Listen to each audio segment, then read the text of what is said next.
Welcome back, everyone. It's Then and Now, and John and I are going to look at what happened starting in 1985.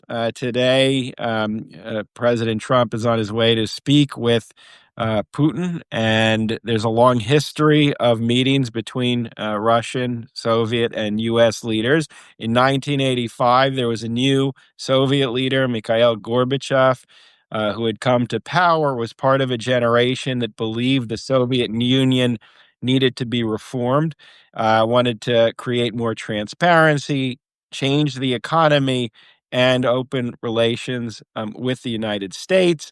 Ronald Reagan had made his name as a tough opponent of détente, which was the policy of easing relations with the Soviets. And yet, in 1985, he decides to undertake this meeting at a moment the Soviets are quite vulnerable. They have their first meeting in 1985 in Geneva, and it will be the first of three summits, the second taking place in Reykjavik in 1986, the third taking place in Washington in 1987, and it culminates in what's called the INF Agreement, which is a historic arms reduction agreement that some argue is the beginning of the end of the Cold War. So here we are, many decades later, as there is another meeting about to take place. That was the then. We'll see how the now goes. But John, you actually were part of the coverage of the summits and wanted to share a story about the then.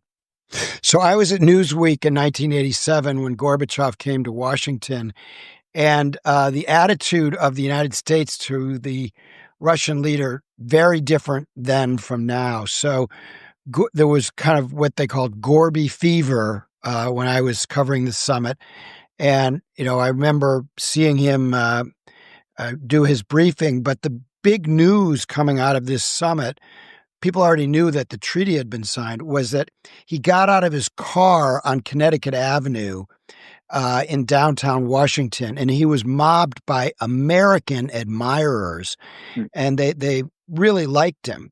So imagine, if Putin were to get out of his car, even in Alaska, I don't think he would be very well greeted. So that gives you a sense of different attitudes toward the Russian leader then and now. But the real distinction for me came several years later when I got a chance to interview Gorbachev one-on-one when he was in New York in 2000. He was out of office, a lot less popular with the Russian people. And by strange coincidence, it was take your children to work day.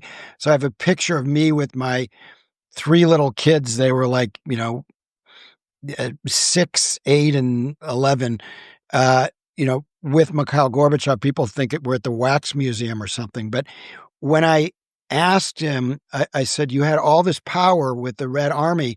Why didn't you just go into Eastern Europe the way the Soviets did in 1956 in Hungary, in 1968 in Czechoslovakia, and, take care of business? And his answer to me was fascinating. He said, to what end? And I said, I don't, Premier Gorbachev, I don't understand your answer. What do you mean, to what end? And he said, how would invading other countries help my people? Why would that help the average Russian? And that was when I realized he was one of the great men of the 20th century.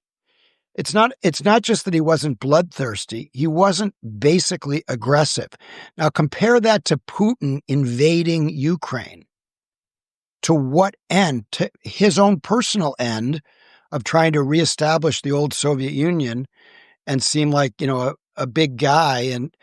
But to what end for the Russian people? How 250,000 of them have already died. And so it's really important when we're analyzing this summit to stay focused on Putin's aggression. This is what it's all about.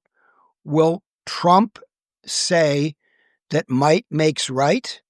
And if he gives us a Chamberlain-style Munich deal with like Chamberlain and Hitler, that's what it'll be. It'll be validating the aggression that Mikhail Gorbachev rejected. That was then and now.